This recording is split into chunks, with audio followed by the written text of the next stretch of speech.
all. Welcome to the Hockey Podcast. You can follow us at podcast_hockey. Like us on Facebook, the Hockey Podcast. And subscribe on Apple and Spotify to get our podcast and say nice things and listen to a bunch of stuff that we have got. We've got lots going on. We do this via Zoom call every week, and Devin is rubbing it in. Hello, Devin. Hey, Kev. Devin is rubbing in. Devin, where are you? I'm sitting on top of a mountain in between Penticton and Osoyoos, or Oliver, and it's called OK Falls. And just came down to visit Sean and my dad, and having a great time. Sun's beautiful, and going to go golfing there today. Nice. You'll have to turn the camera over so we can take a picture of it, and we'll post it for people to brag. Chris, hello. Hello. It's been a while since we've had you on. I'm pretty sure I was on last weekend. I just wasn't there for the Rick one midweek. Oh, right. Okay. Yes.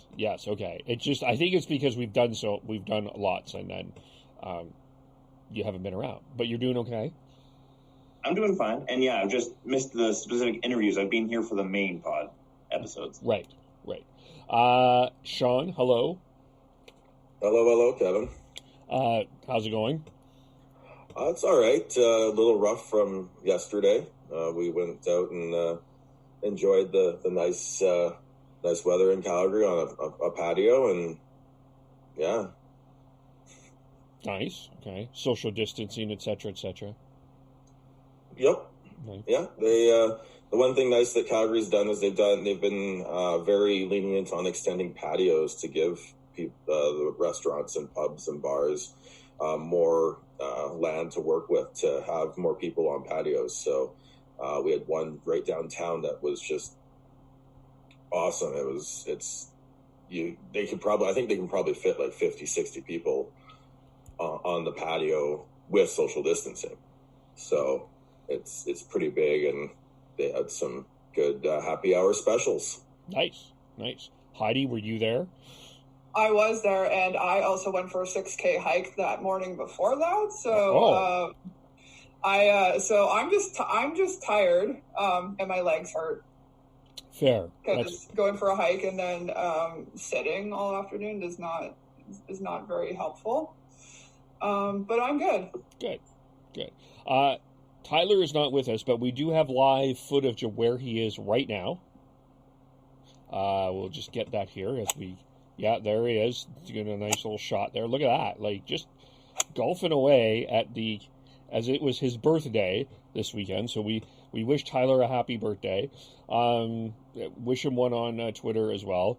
I'm concerned, though. I don't know who tweeted out that he was about the blind ref, but I'm now concerned that people think Tyler is literally blind, who don't know. I'm just like, Tyler's not actually blind. It's not like, wow, there's a blind referee? Wow, no. I'm ref blind? What's that? Oh. Yeah, some might argue that all refs are blind. That's okay. Fair enough. Speaking of interviews, we have been recording a lot. We did our interview with Rick Dollywall, so you can check that out. That was a lot of fun. So, Chris, did you get a chance to listen to that? I listened to part of it, but then I ended up passing out because it was at the end of my day. Okay, fair. So I apologize I didn't get all the way through it, but I did get at least 20 minutes into that episode. Okay, cool. No, that's fair. We also... what else? We did our Canadian draft. We're going to talk about that in a little bit because we're going to want your input. But we have recorded that at least. What else have we done? We had Brian Weeb from the BCHL who talked about the plans for relaunch, and as was reported, they are planning to relaunch in December. So you can check out what we did with that. We interviewed Pat Steinberg recently here from the Flames. And we've got a busy week coming up. Sean, who do we have we're planning to record tomorrow? Tomorrow we are recording with Bryce Chevalier. He's a stats student at the University of Western Ontario, and he also works for the Kingston Frontenacs as a hockey in the hockey analytics department.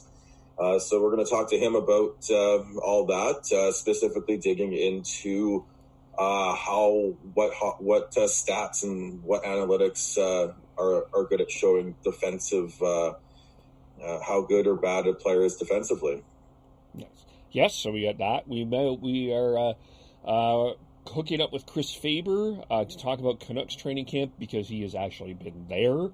So it'll be interesting to hear just not only about the Canucks camp, but new normal as well. What that is like. We've got the Grit 60 podcast that will be joining us to talk about the Winnipeg Jets. We'll be just setting that up, as well as we got a Minnesota Wild podcast coming up to interview this week as well. So keep an eye out for that. We've got lots going on. So subscribe on Apple, subscribe on Spotify, follow on Twitter, and etc., etc., etc. So lots there. And it's been, of course, now that training camp is, it's so weird to say training camp in July while someone like Devin is sitting in the mountains of the Okanagan, and also Tyler's out golfing and it's beautiful and we're sitting in patios, but we're talking about hockey training camp. Still weird to me, but here we are. And I want to start with the Flames because they made the more national news. Because Brad Treliving had to come out as Johnny Gaudreau and Andrew Mangiapane and Rasmus Anderson and Noah Hannafin were on the so-called Black Aces second unit of Flames training camp. That has changed as of this morning. Gaudreau is on with the first group. But that led to speculation that Johnny Gaudreau was being punished because of conditioning. It led to a bunch of other speculations, and Brad Treliving basically came out and said that this is not about a punishment. This is not about anything like that. Maybe I'll start with Heidi here. What did you think of the ruckus that the speculation that came out? I thought most of it was silly. Like, you know it's not going to be because of some kind of conditioning issue with guys like Gaudreau or anything like that. I think there was just, like, obviously they can't say for sure, but and maybe I don't know if it's just me and maybe I just think a little bit more logically, but I figured it has just something to do with the circumstances around testing and maybe some contact tracing and stuff with COVID. Maybe some of these guys were in contact with somebody else who was in contact with somebody who had COVID. Like, it could have been a million things, but yeah, this speculation that like they weren't in shape, that they were being punished was just silly. Anyone else have Chris, did you have thoughts?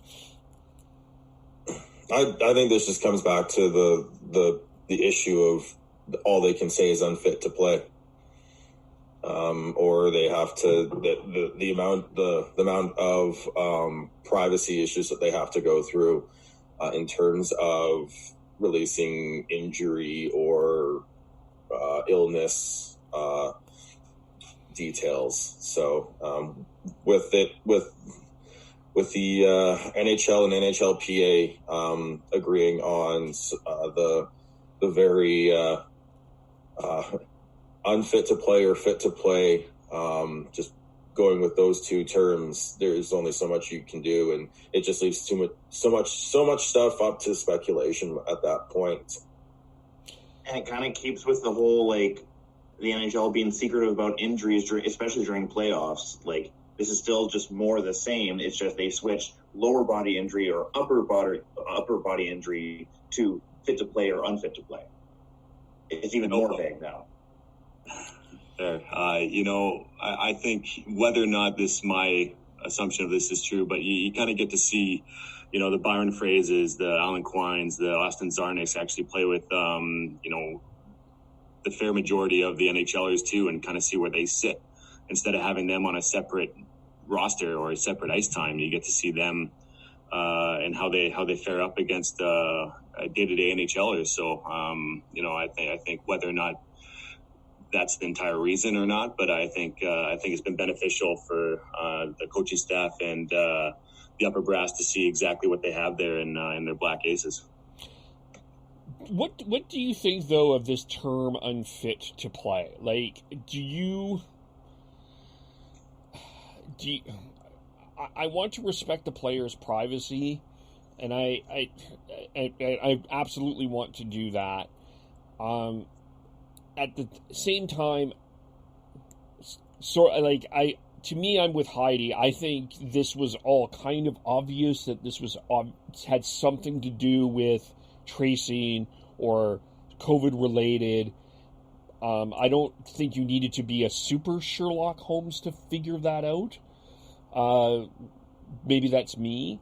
But what do you think of this? Do you think that the league should be a bit more, I'm going to use the word open as if it's positive, but I'm just be more direct about, we're just doing this for contact tracing, or do you think that the team should remain in this privacy? I honestly don't know where I stand on this, because I do see both sides of this argument.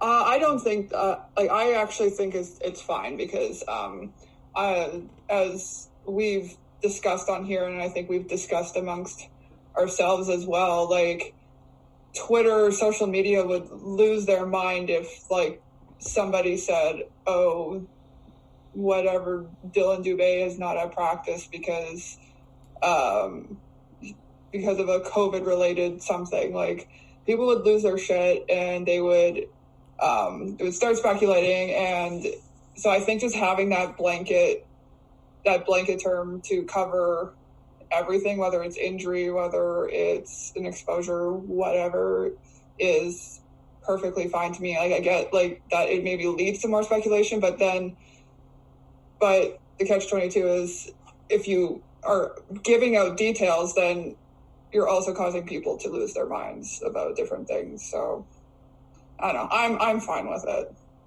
I kind of feel the contrarian here. I've always kind of found the NHL's transparency when it comes to this sort of stuff quite lacking. Like, don't get me wrong, I respect the player's privacy, but I've always been frustrated as to how little information we get. Right now, they're in a lose-lose situation. No matter what decision they make, they're going to face criticism. They're going to face criticism if they release information on why players are missing practice, especially if it is ended up being some sort of COVID issues. But they're also they're going through criticism right now because they aren't releasing that information. At this point, it's controlling the message a little bit, and the way people react to anything COVID related these days is quite crazy at times.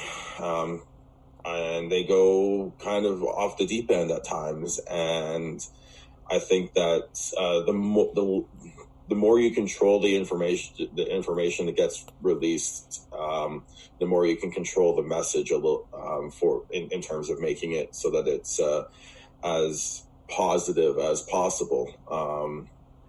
I understand the want for more information, but I just don't know if it actually would do anything to help the NHL in terms of the PR of all of this.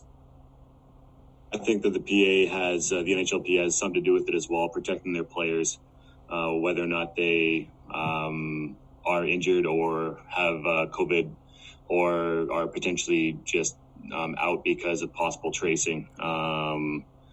So I think that I think they're doing the right thing, the diligent thing. I mean, we always want more information no matter what it is, but sometimes it's better to be not as informed. And, there's another possibility that they're trying to keep things tight, more tight because they want to get into the gambling aspect of things, right? And if you say, for instance, if a Johnny Gaudreau or an Auston Matthews or whoever, Elias Pettersson goes down with COVID for 2 weeks, and it's like, well, there goes potentially their entire or the possibility of getting to the next round, right? So I have no problem with it. Yeah, I guess it's I see both sides of this. I think what frustrates me, and I don't know if I've said this before, is we need to find this balance that, like, okay, like as an example, there are 9 players in Boston right now that are not on the main team because of the term unfit to play.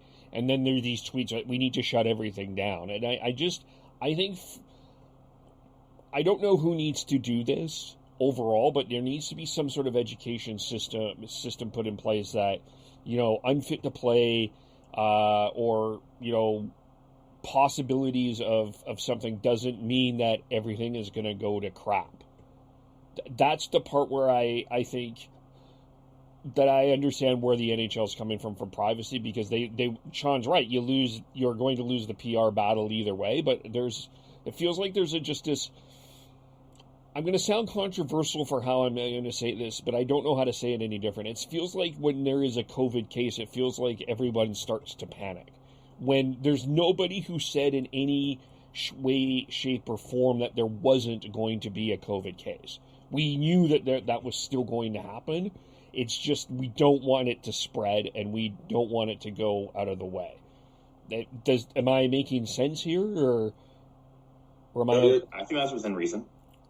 Yeah, you're making sense, because that is exactly what I was trying to say as well, in terms of the how the general public reacts to this. It reacts to everything seems to be either waving it off as nothing, which is the wrong way to do it, or they are going off the deep end on the other side, where they're,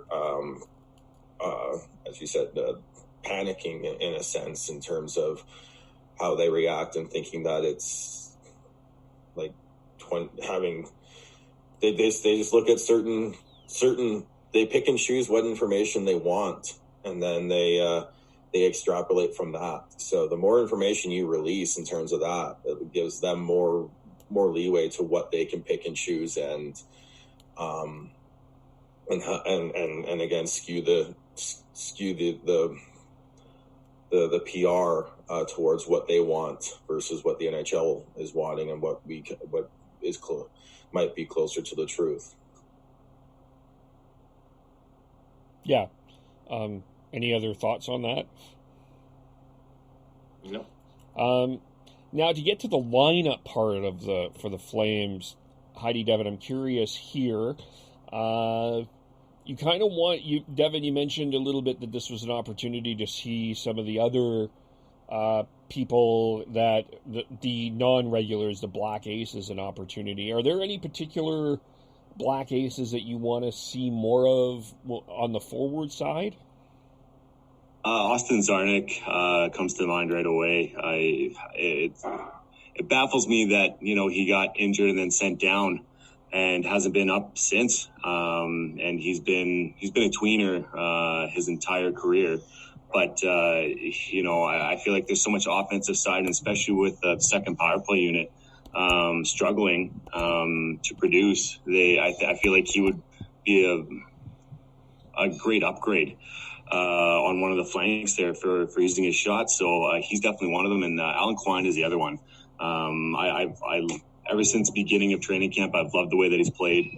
I've really enjoyed watching him, and I mean he was a game breaker back when he played for the New York Islanders. He actually scored the winning goal to get the Islanders to the next round of the playoffs a couple years back. So, I feel like he has a great two-way game, and I would argue that we take Jankowski out and try him at fourth line center and see how well he does. Yeah, I was actually going to say Zarnik and Quine too. So yeah, for the same reasons. Especially with Quine, I just like seeing him. So I'll add like to see more Buddy Robinson. I thought he had some good time when he was up here at the beginning of the season. To kind of see what he can do. It sounds like he might be back on playing this afternoon. We'll have to see. I think the next the second round of the training camp, inter-squad, whatever thing that's going on starts in about like 10 minutes. So I'm kind of actually waiting to see if the tweet comes out. I'm just interested to hear more about Connor Mackey, name that I actually honestly had not heard much of anything else, but I'm hearing good things from him so far, from the people who've been watching camp. So I'm just interested to see how he's going to do as well. There's been good things mentioned about Mackey in Calgary land, and some Canuck reporters that were a little frustrated that the Canucks never took a real good run at him. But yeah, it sounds like for Connor Mackey, there is the suggestion that he's at least being penciled in to be part of the team next year in some way, shape, or form. Like how many games he plays, they don't know. But there's a plan, at least that he's impressed well enough to at least get a long look next year, which creates a whole different conversation about what you do with that blue line next year with Brody and Hamonic. And I guess the other part about that, in terms of the combinations, well, before we get to the defense quickly here, it sounds like they're going Monahan, Goodrow, with the inter-squad game. One of the lines that is scheduled, Monahan, Gaudreau, Lindholm, this is from Pat Steinberg, Jankowski, Ronaldo, and Reeder, Froze, Quine, and Zarnik, and then we got Brody and Giordano, Gustafson, Forbort, and Mackey with Talbot and Gillies. So I don't know the other. I'll find the other one here if we can in a second here. But how are we? I guess we've had this debate about Lindholm being the center, and I would prefer that, but it sounds like they're going Monahan, Gaudreau, and Lindholm. But it does sound like overall, it sounds like we're getting Johnny Gaudreau is off to a good start in this camp. Yeah, that doesn't surprise me that much. I think maybe he was feeling like maybe when he went off in this break, he was feeling like he wasn't happy with how he might have been performing this year. So maybe it took he had some time to really think about things while he was on this break. And it sounds like he's been having a great training camp, and everybody seems impressed with him. I can't remember who. It might have been Derek Wills. I heard on the radio this week saying that he didn't even have to look for Johnny to just to see how he is. Like he just stood out at his on his sessions, like amongst all of the guys. He was the one standing out, maybe perhaps the most. So I'm glad to hear that. Yeah, I agree. I mean, I think that if he's standing out right now, he's the engine of that top line. Arguably, I mean, Lindholm, he's kind of up there too with running that line. But you know, if Gaudreau is running on all cylinders and ready to go, it's a great sign that he's standing out. I just hope that he keeps that going, and that his focus is there, and that he's able to persevere and show up when we actually need him. I'd be really interested to see how well he does in the exhibition game against Edmonton, and see if he stands out there, because I think that'll be more of a test than just an inter-squad game. But as of right now, happy to hear that. And then the other question, and we'll probably talk about this more next week, but I want to put this here. It sounds like one of the other guys that is shining right now is Juuso Valamaki. And is it a situation where you consider playing him in the exhibition game against the Oilers. Where are you on that? I love it. I think it's a great idea. It could skew the whole thought process not to put him in to not burn a year of his contract and to make sure that he's not eligible for the expansion draft. But I think it's very similar to if he makes your team better, you put him in. Period. Especially with the no Travis Hamonic, it's very much on the same lines of being okay. Well, we should lose in this first round because then we have a 12% chance of getting the first overall pick, Alex Lafreniere, and I disagree with that. Especially right now, there's so much up in the air with who could win this.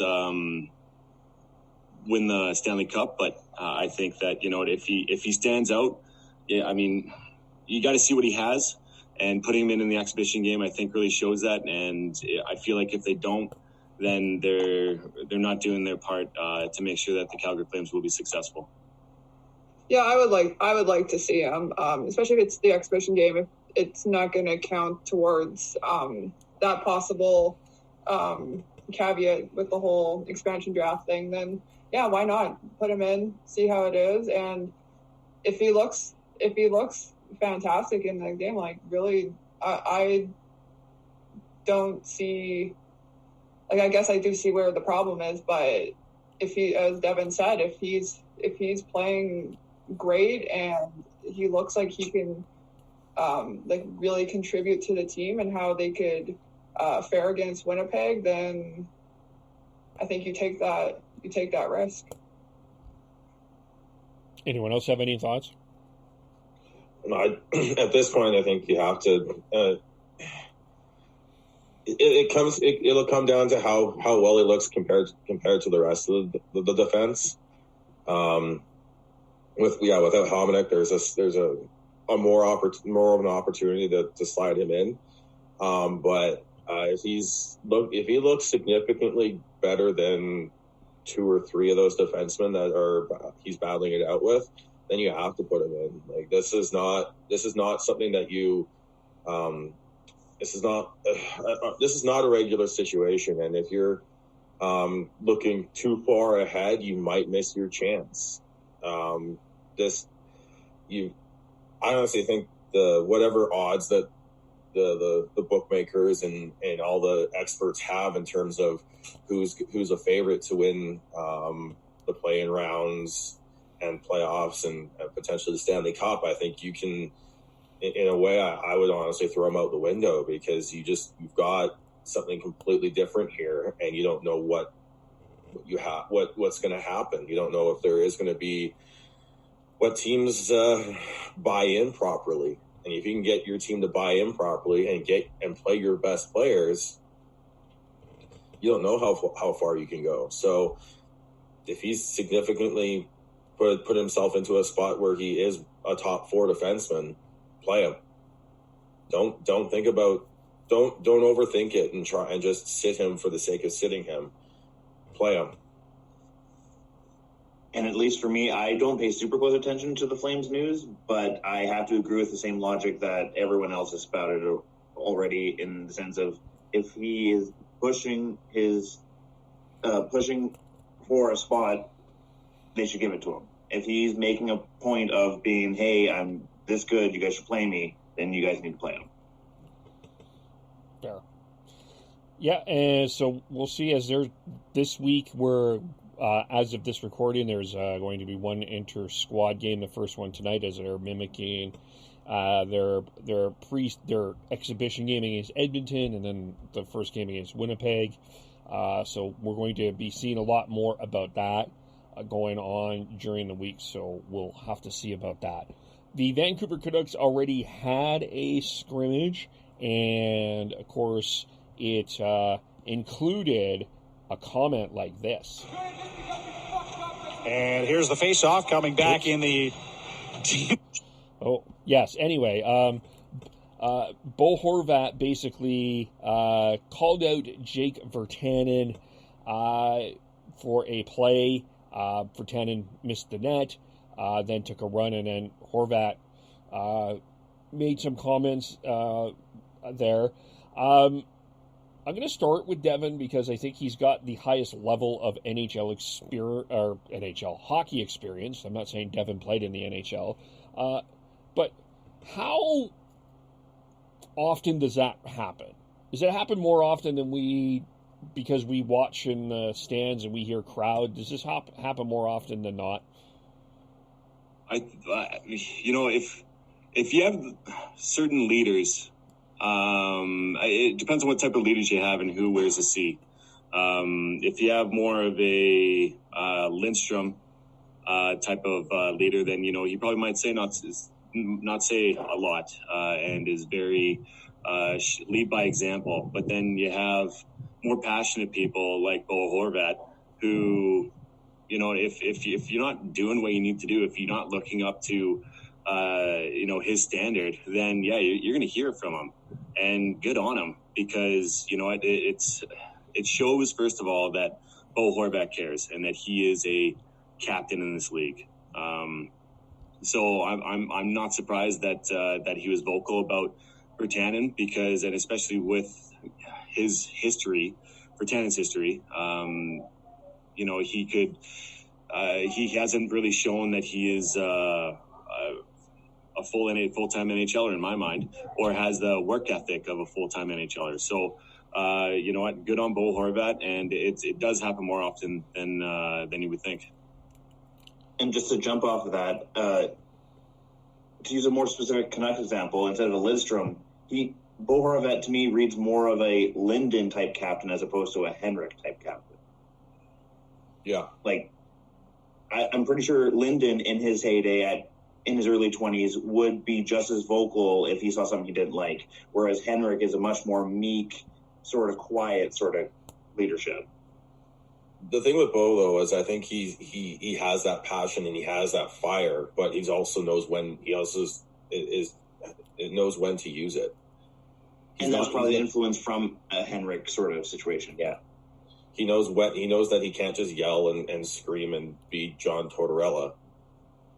He knows that he has to pick and choose his battles, and at that point he felt he needed to, and I think it's fine. I didn't play as high a level of ice hockey as Devin, but I also played, went to national tournaments and everything for field hockey, and we had in practices we had quote unquote fuck you fests pretty regularly, just because you get these high charged adrenaline, you get your adrenaline going, you're gonna have that, and it's just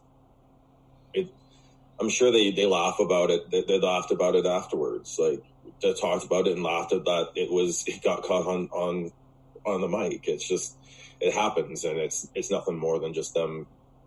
Bo Horvat being a good leader and telling Jake what's up, and that's it. Heidi, did you have anything to add to that? No. I think that's fine.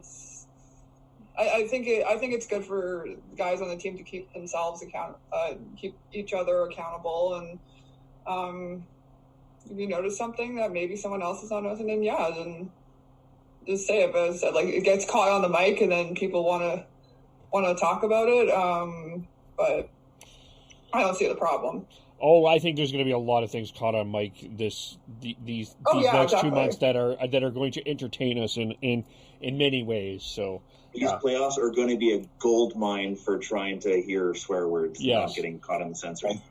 Like, as much as we probably don't necessarily like the canned crowd noise, they're going to have to do that to try and get rid of a little bit, at least some of it, because there is going to be a lot of profanity that's going to get through to the mics, and I do think that we as fans need to understand. Well, I think it's going to be an eye opener for a lot of people, but there's also some of us who know that it's always been there, and we just it's going to be fun to hear. But I do think the NHL is going to do what they can to try and mitigate that.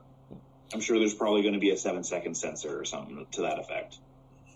which is too bad. And delayed to be able to censor. I mean, yeah, I love hearing that stuff. I love hearing the candid talk. But I mean, obviously, it's a national broadcast, so you gotta censor it. But you know, I feel like it'd be a fucking shame if they censored it.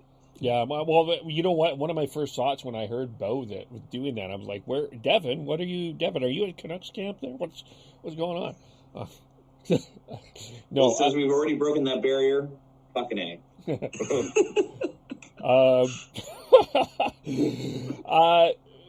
See what happens when Tyler's not on the podcast? Yeah, shit goes south. Shit goes south. Tyler, get back on. Live shot of Tyler doing his thing here. See, he's doing that. Anyway, but the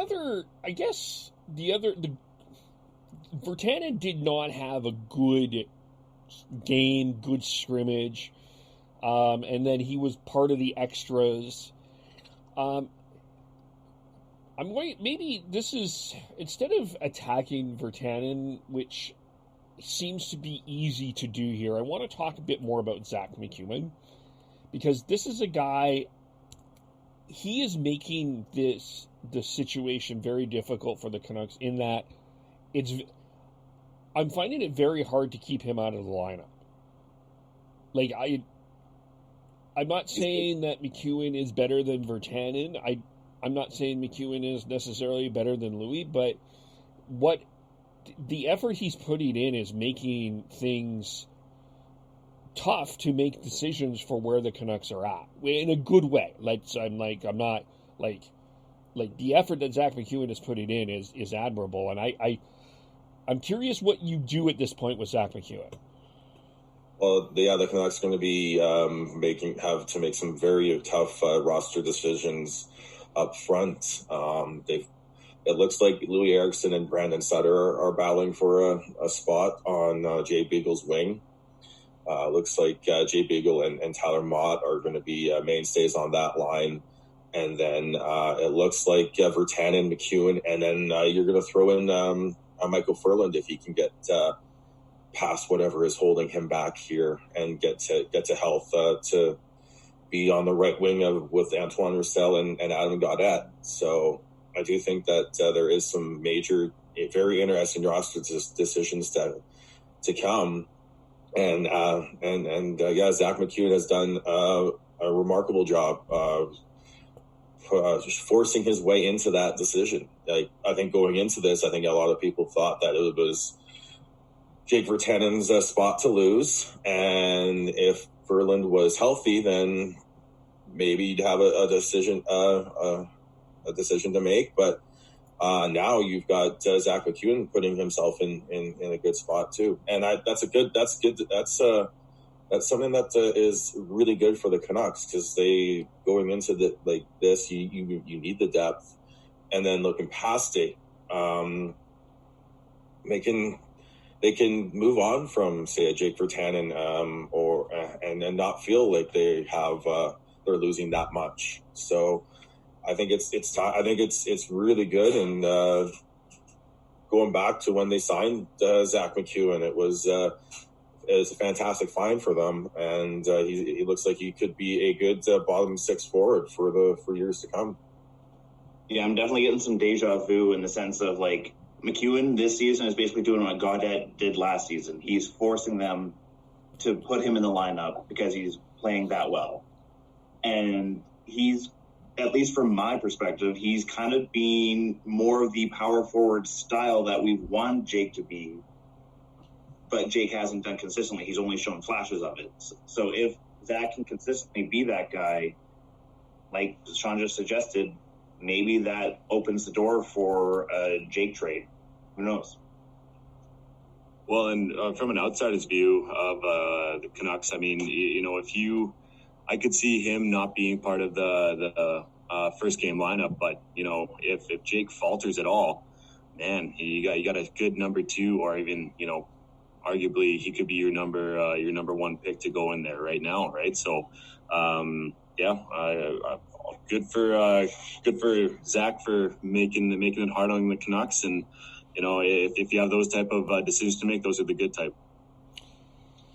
McEwen is also like the exact type of winger that Travis Green wants, especially in a third or fourth line role. He wants hard skill. He wants players who are tough to play against and are going to go into the hard areas and win those battles more often than not. The issue with Jake Virtanen is that he can shy away from those battles at times, even though he does have the size and the physicality to go in there and make that impact. Zach McEwen's not afraid, and he'll go in there and he'll battle and he'll throw his weight around and he'll fight.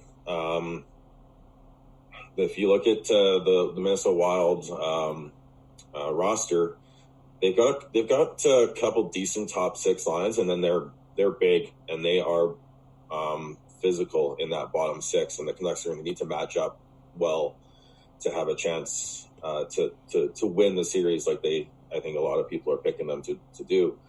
So if Virtanen is not willing to step up and be a physical player, then they've got Zach McEwen, and then I still think we might see Ferland at some point too, if he because again we don't know exactly what his issue is. As per Rick Dollywall, he doesn't think it's concussion related. So we don't exactly know what's going on there. But if he's healthy, then that's the exact type of player that the Canucks want and need for the playoffs.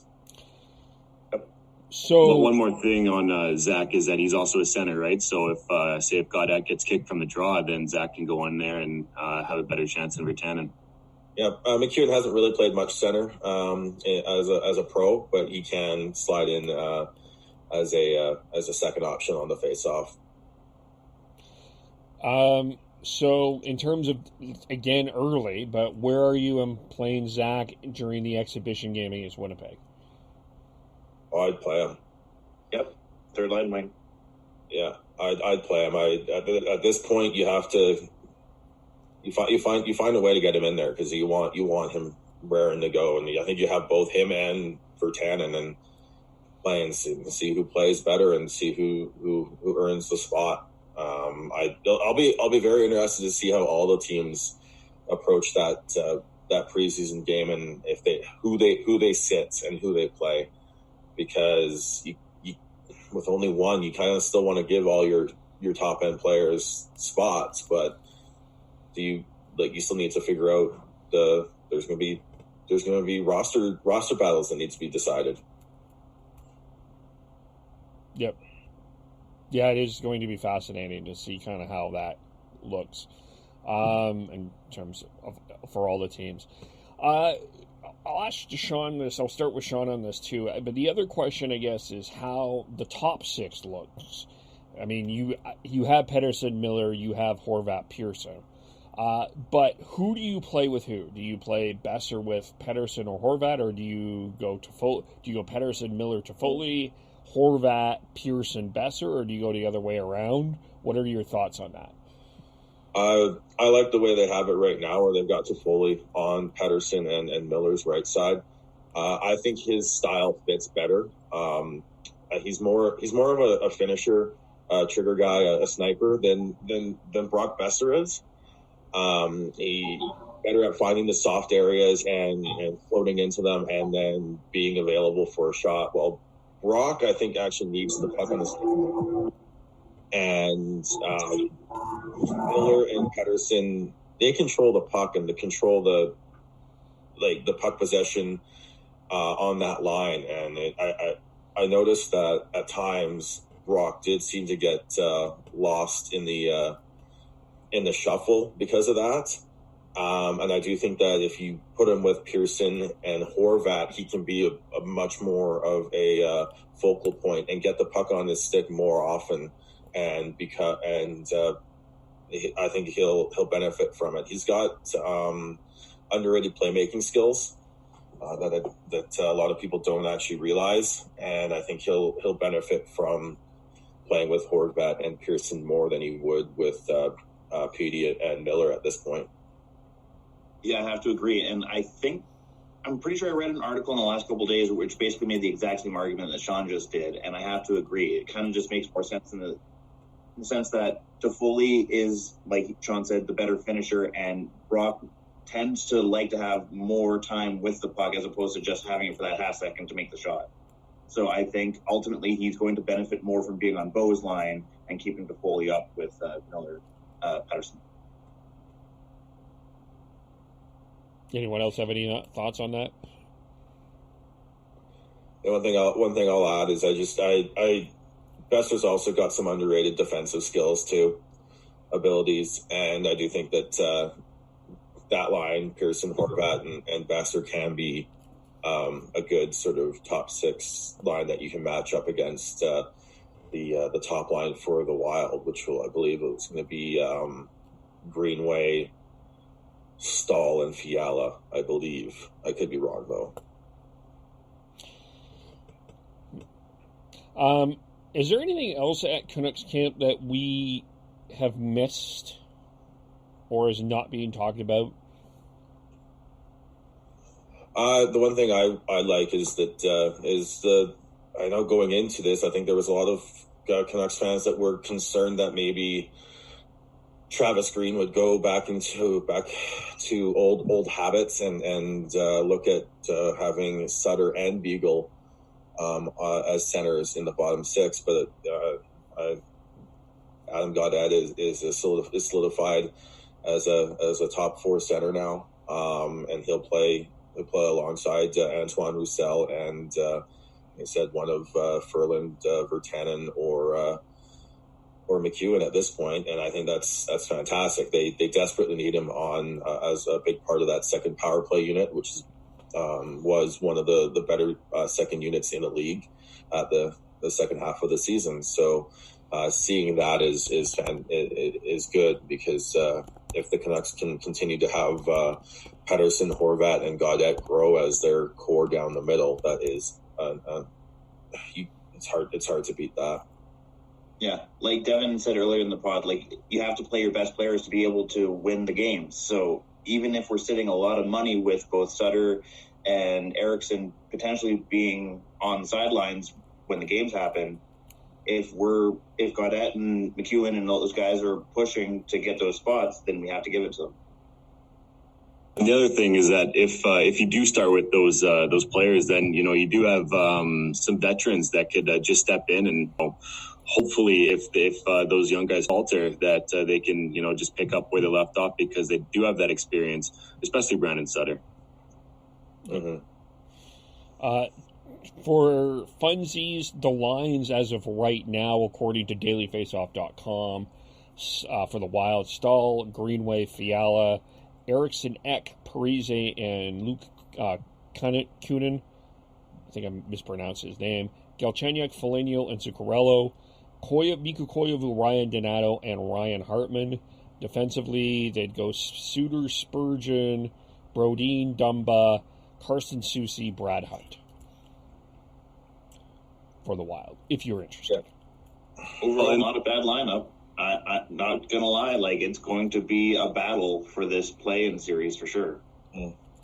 And one thing that I do want to say about Minnesota is that this could be last year for Mikko Koivu.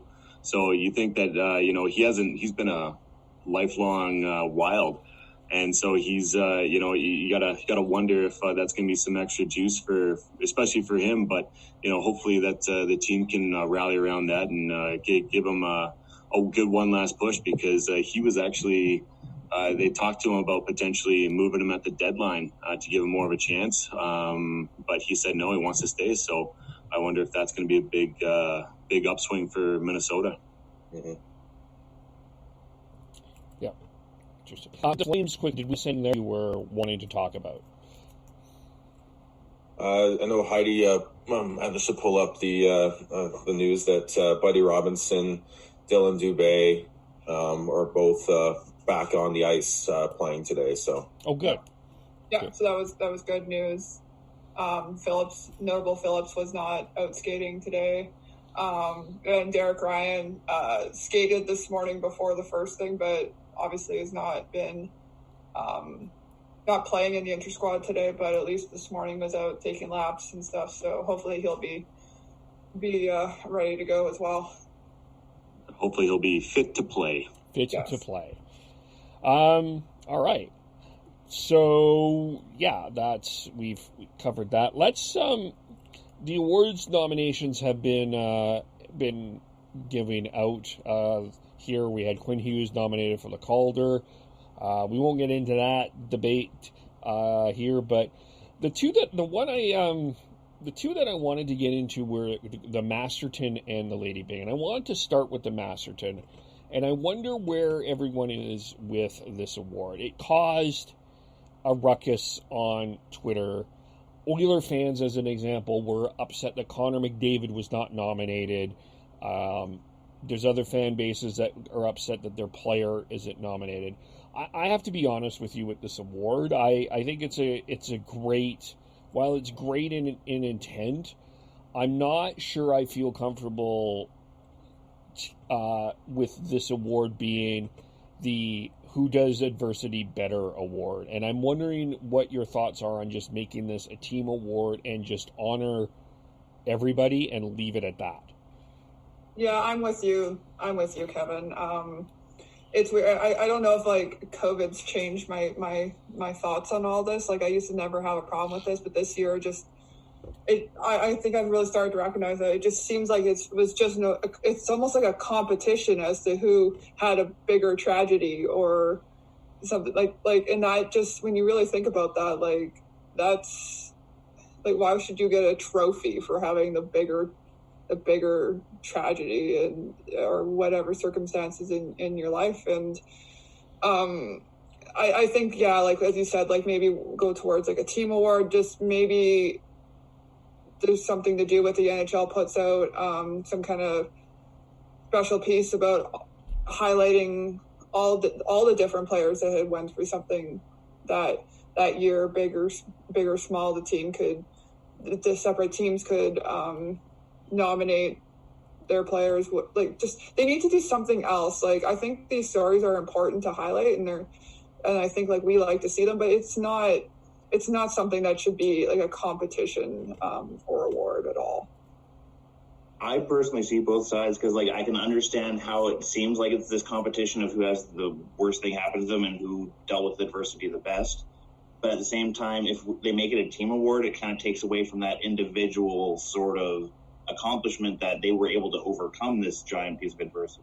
And sure, they lean on other people to be able to get through it, but ultimately, it's what happened to one person for the most part. So I can see both sides, but yeah, it's hard to kind of make a decision either way. It's a weird award. I have a hard time on like being able to make a decision on this one. I like being able to have to shine a spotlight on the players who go through it and everything like that, because there are years where you basically give it to journeymen, and that because they worked their way and they worked hard and they had a long career. But then there's years where, like this year is a good example where you have a handful of players who have gone through significant adversity and came back and went through it all. So I do think that it's I understand where you're coming from, but I think I want to be able to have something where you can highlight these stories like the Masterton can. But I totally understand what you're saying there, Kev. I think it is you kind of want to be able to highlight them all, and you don't want to make it a competition. Yeah, I think that they should get rid of it entirely. It has good merit behind it all, but making it a competition, making an award for the best of the person who went through adversity and came out the other side, the best is just it's anti. It kind of it doesn't really make much sense, and it kind of goes against the award itself. In my mind. So I think they should just get rid of it in general. It doesn't mean that they can't. I mean, and NHL.com and the NHL in general love those stories. TSN and Sportsnet, they love highlighting those, and which is fantastic. But it doesn't have to be a competition, because if there's an award, it's always a competition. Because I don't know if you want to win that award personally, because obviously then you have to go through hard times. But I just don't see I feel like it contradicts itself on many levels. And I'm with you, Kev. That's definitely one award that is a bit questionable, but. It doesn't mean you can't highlight it in a different way with doing different pieces. I have to agree with that. Like, Robin Lehner's speech last year kind of even highlights that. Like, it feels uncomfortable for them to be accepting an award in front of all these people, in the same sense that, like, McDavid is getting, this high-end award for individual accomplishment, that sort of thing. Like, it just feels awkward. Yeah, and I guess to me the other part is the fan bases, and they have every right to. If you're an Oilers fan, of course you're going to defend Connor McDavid and feel that he deserves to be nominated for something. It's the other. The difficulty is now with Twitter, is fan bases arguing over this, where I think it just feels awkward to me. Like, do I think what Connor McDavid went through is tremendous? Yes, absolutely. I think that should be highlighted as well, and it was with a documentary, by the way. But that's the part that makes me feel icky inside. Maybe it's me. Anyway, well, you're making total sense there, Kev. It's just we don't know what else to say. Yeah. Well, the definition of it is the best exemplify the qualities of perseverance, sportsmanship, and dedication to hockey. And you have Stephen Johns, who went through hell. You have Oscar Lindbaum, who went through cancer and came out the other side, and you have Bobby Ryan, who went through addiction. And all those are on different levels of perseverance and dedication to hockey. And it's just, to me, it's a silly award. And I know I'm just saying the same thing over and over again, but I just thought I'd throw that in there with the definition. I do like your idea, though, as far as just letting the media companies that cover the NHL, cover the league, to highlight those stories, because they still need to be told. It's just we don't need to make a competition out of it. Yeah, exactly. The one problem I'll say with that is I didn't really know the Stephen Johns story until he got nominated. I didn't either, actually, to be honest with you. So did I.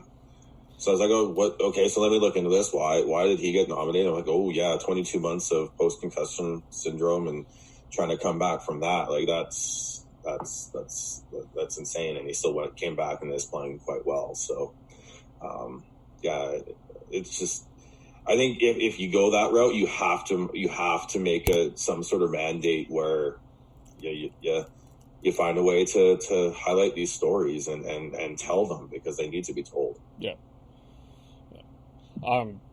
That you could, in my mind, one way you could do this is with the first intermission of these playoff games. You have a bunch here that you have an opportunity here to share all 30 of them, right? For each intermission. I think you could do that, because you're not going to have the Don Cherry part of that. So there's some content there in my mind. Yeah, that's fair. Yeah. Before we specifically get into the Lady Byng, I'm going to start with Heidi. Heidi, how comfortable are you with Auston Matthews being nominated for an award? I thought I was shocked to hear that. The Lady Byng is kind of a weird award now too. Maybe Devin, since you're the definition king there, can you pull up what the definition of what the Lady Byng is? I know, like, from what I can remember, it has something to do with, like, it's usually rewarded to a lot of people who don't take any penalty minutes during the. I have it right here, actually, right beside me. It's given annually to the player who is voted to best combine a combination of sportsmanship, gentlemanly conduct, and ability. Yeah. So the part of the gentlemanly conduct is what kills me. Obviously, for some strange reason, I guess the stuff that happened last summer with Auston Matthews, whatever you want to call it, assaulting, harassing that security officer, apparently it's been swept under the rug, or it doesn't count because maybe it wasn't during the hockey season. So that's where I felt uncomfortable with that nomination. When I tweeted that out, I thought I was going to get a lot more flack than I did, but it was obviously there was one particular Leafs fan that was trying to argue with, but he didn't take any penalty minutes. He did it. It's like, he does all this stuff for charity, all of this stuff. But yes, and he does it. And I don't think that there's anything wrong with saying that, yes, okay, he's done that. But he also did this other thing last year, and that needs to be counted. That needs to be counted towards. His good acts do not cancel out his bad acts. Yeah, exactly. If you're trying to tell me that his good acts should cancel out his bad acts, then shouldn't I be able to make the same argument that his misconduct cancels out some of that good stuff? I don't know. I did not think that he should have been nominated for that, but. And I'm right there with you, Heidi. Yeah. Yeah. It came across as very tone deaf from the pro hockey writers.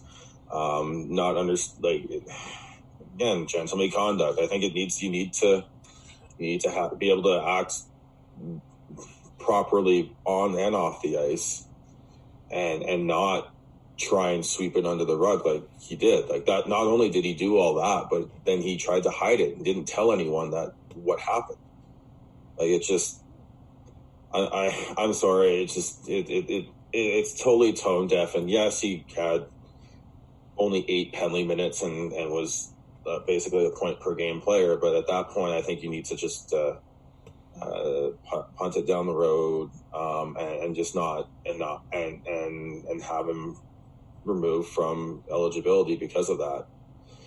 Because I think you really the NHL and hockey and sports and society really needs to start finding ways to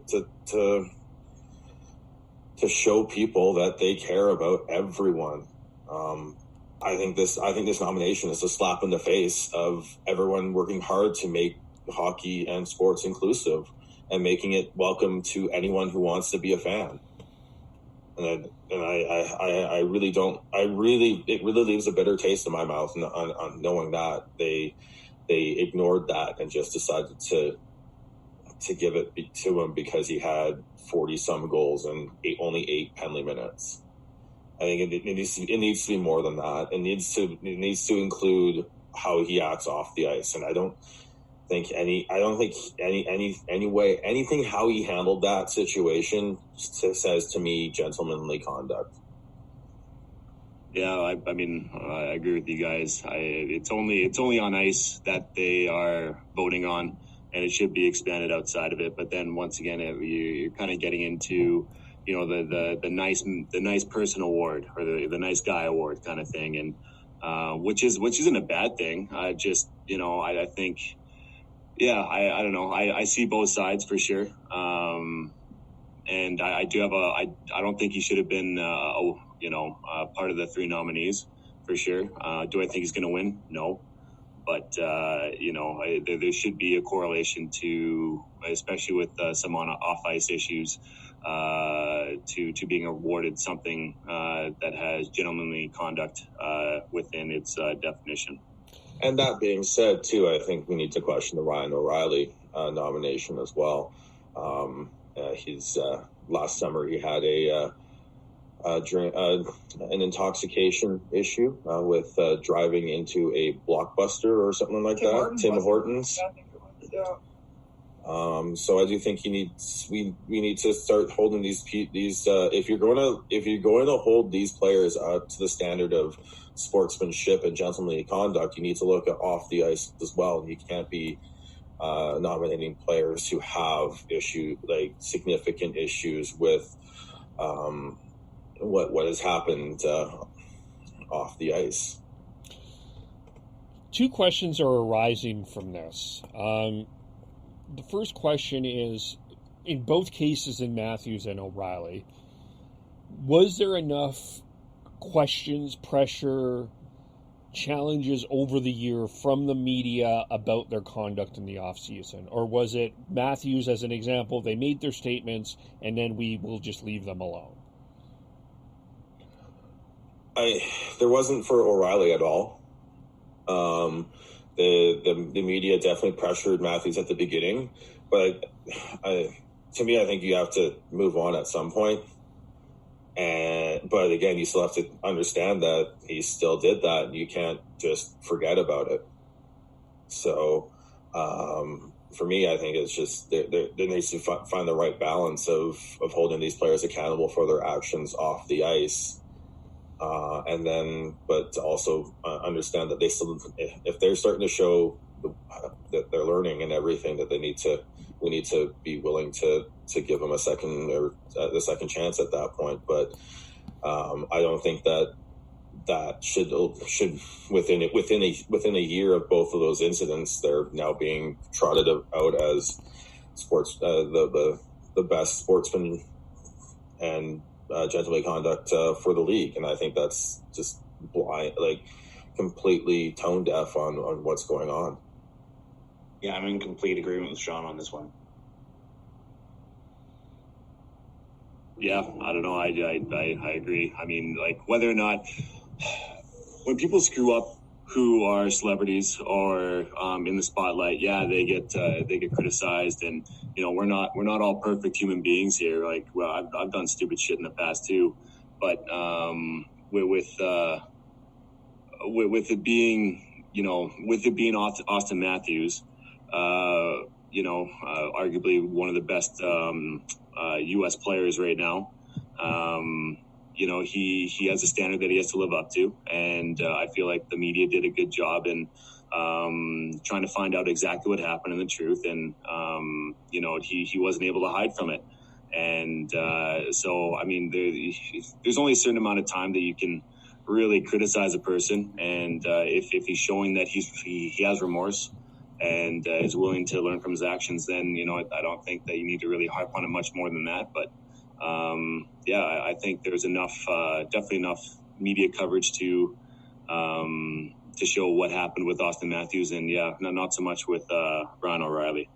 I think the fact that there wasn't any video evidence of Brian O'Reilly actually doing it, you know, really didn't help. And the fact that, you know, yes, he's a Canadian hockey player, but it was a St. Louis Blue that actually did it, right?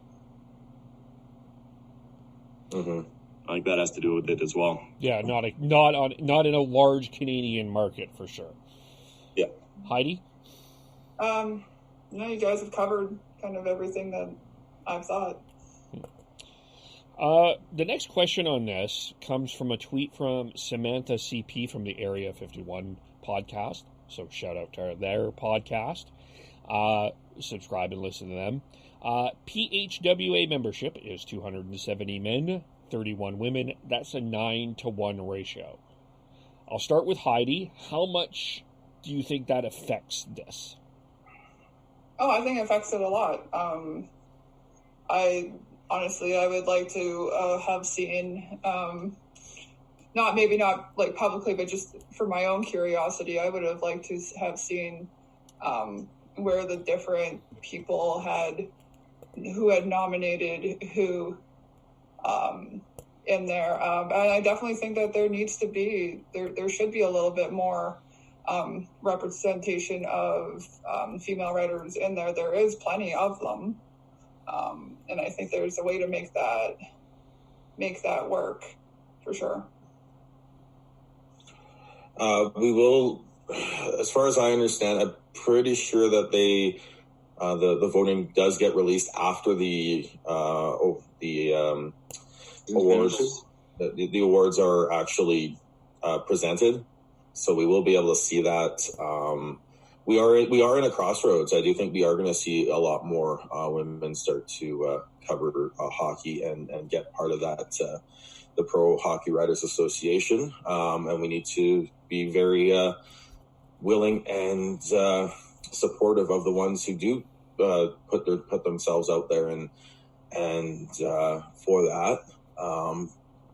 And I look forward to it because we do need some more voices. But yeah, it's unfortunate we are at that level. And I do think that they just for one reason or another, a lot of those riders just forgot or decided to ignore what happened last summer. And I think it's a shame. Yeah, I feel like it definitely needs to be more accurate as far as like the percentage of how many female writers there are to how many that actually have voting privileges in that regard. So yeah, we need to make a better effort as far as making that more equal. Equality for everyone, for sure. And I guess with the Lady Byng, the difficulty, the fascination thing, and I have a fun trivia question for everyone. How many defensemen within the last 25 years have won this award? 0. Any other guesses?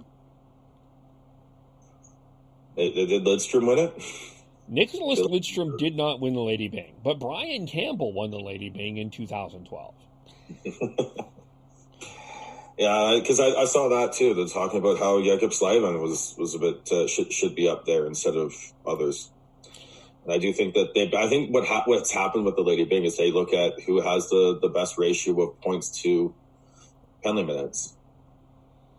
Yeah, and I mean, yeah, I don't know where I am at with this award overall, because I feel like this is becoming a forward award more than a defenseman award or everyone has an opportunity to win award. Like, why can't maybe I'm being stupid here with asking this question, but can't a goaltender display gentlemanly activities?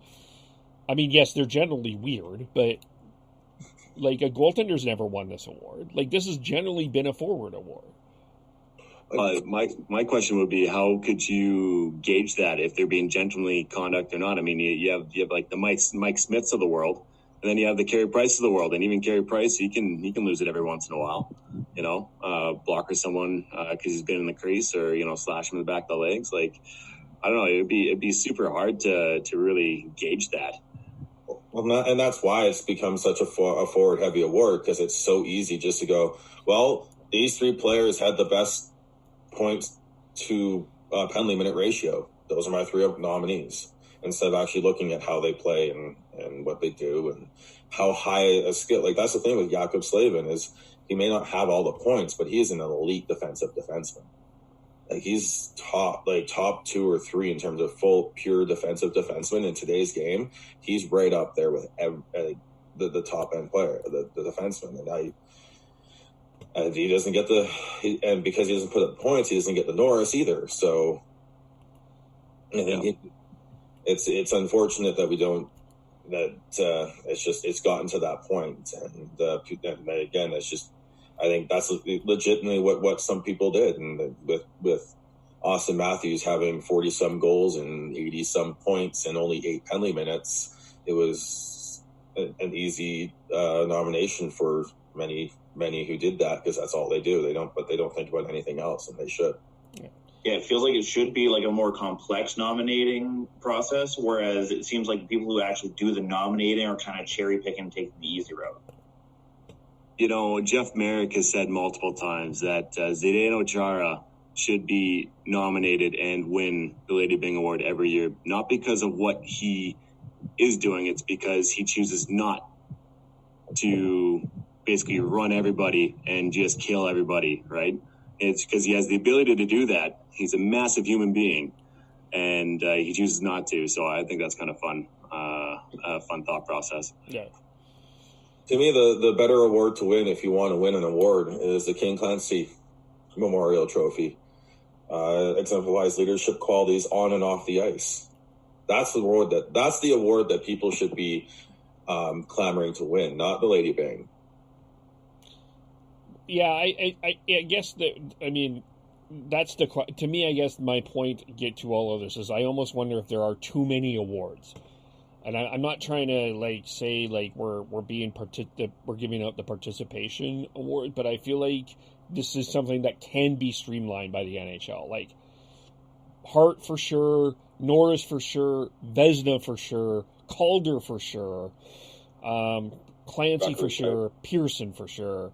And I would like to see an award. Selke, actually, I really like that award. And maybe an award for a defensive defenseman. Yeah, I don't disagree with that at all. I think you need to find that's the one thing is they need to find a way to really start recognizing defensive defensemen because I think there's a handful of defensemen that do not get nearly enough credit for what they do and throughout the league. Jacob Slavin's one, Chris Tanev is another.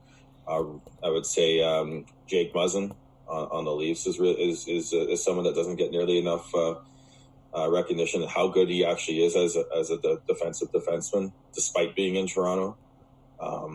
So I do think it does need to happen, and you've got a defensive forward. So why don't you have one? Because the Norris has now become basically whoever puts up the most points and isn't a defensive liability. Yeah. So call it the Nicholas Lindstrom Award. Yeah. I think people are calling it the Doug Harvey Award, going really old school. Yeah.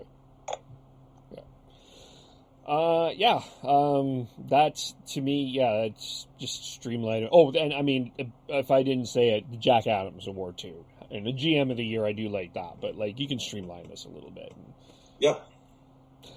All right, let's leave it there because we've got lots of stuff to get to that. Hey, hold on, Kev. I thought you had a rant about the Leafs and their the facility. Oh yes, the facility facade.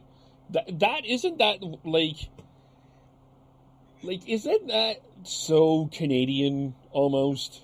Like, for those who don't know, the Leafs have kept their facility open over the off season so players can go and train, but other teams are not happy with it because it gives a team an advantage. So they want the Leafs to close it so then nobody can have a facility open. And I'm just like, there are probably players that don't play in Toronto, that live in Toronto in the off season, that would go there and train. This is so silly to me. Am I like how dumb is this? It is. It's literally the Gary Bettman and the NHL's wanting for parity is now becoming a parody. Like it's ridiculous. Just because they can do that, they should be allowed. Can we if stop? they were as successful as the Chicago Blackhawks on their run of success, then I can understand that argument. But the Leafs haven't won since '67, so let's just let it be. There's a lot. There's the NHL is still you're still allowed to talk with players in the off season. So why can't you have a centralized training spot for them, for the players who want to? Because it's not all the players go there. It's not like this isn't like the NFL where they have these mini camps throughout the off season where everyone majority of players show up. This is literally just mostly it's actually just prospects more than anything else doing skill development. Yeah. Don't we want these players to become as good as they can and to make the product as good as it can be? Maybe the solution is designating 2 spots in either country, or maybe even one in Europe somewhere, where it's not team associated. It's just, if you want to work on your skills in the off season, you can go here and do so without judgment. Well, they all have that anyways. It's just, this was they could go there and get access to the team coaches. That's all it was, and I think that should be allowed. That should, if you can do that, then do it. Yeah, the fact that they're trying to shut it down because the other teams don't think it's fair is absolutely crap. It's the same thing is the same thing as Burke getting all upset about how teams were able to find that loophole in the cap and do those backdiving contracts back in the day, and then throwing a massive tantrum and forcing a retroactive penalty that is just absolutely stupid.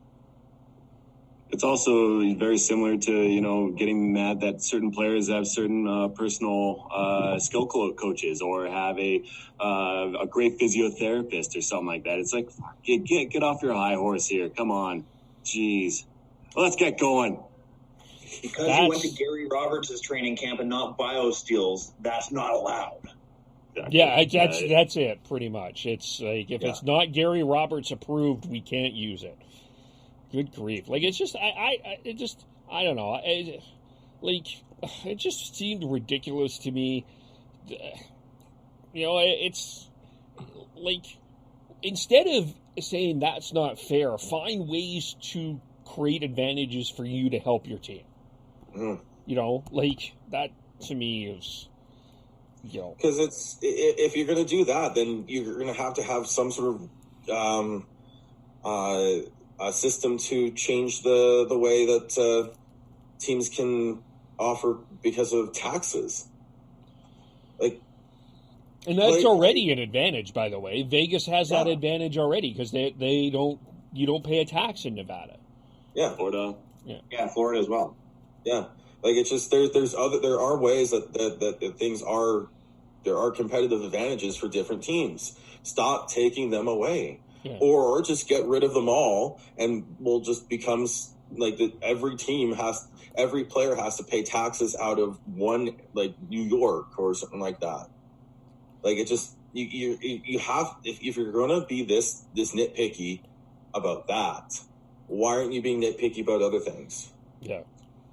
But that's what it should be. You should be able to have competitive advantages based off of your franchise. Yeah, exactly. Yeah. I mean, it allows you to draw in certain players to your market. Yeah. I mean, realistically, Alberta teams, Calgary and Edmonton, should have an advantage in bringing players over because they don't have the provincial sales tax. But whole other topic, I guess. But it's just silly to me. I mean, every team should bring something unique to the table and raise the standard, not lower the standard. Good grief. You guys are all sounding like this. Well, yeah, so there. You look at how stupid it makes you look when you have Flames and Canucks fans actually siding with the Leafs. Yeah. It's yeah. Yeah, that's something. Yeah, right? I just want to throw one more in there. How dare players go to Colorado and Calgary to train, at a higher level or higher sea level, the elevation. Thank you. Or players down at sea level. Like, fuck, you get over yourself. And apparently, we're turning into a Zoo morning show. Yes, apparently. Halford and Bruff here. Anyway, so how do we follow everyone? I am Beardy Canuck 03 on Twitter. I am at Heidi Mazeballs on Twitter and everywhere on the internet. I am at Schneids on most social media. WordHow09 on Twitter. How many followers, Devin? 17 still. Okay, but that's okay. It's one better than 2 weeks ago. Fair. I am at KEVOLE. Tyler's at T Noble, and we're podcast_hockey. Subscribe, leave likes, shout out to all the other podcasts, and have a great rest of the week. We will talk to you all soon. Bye for now.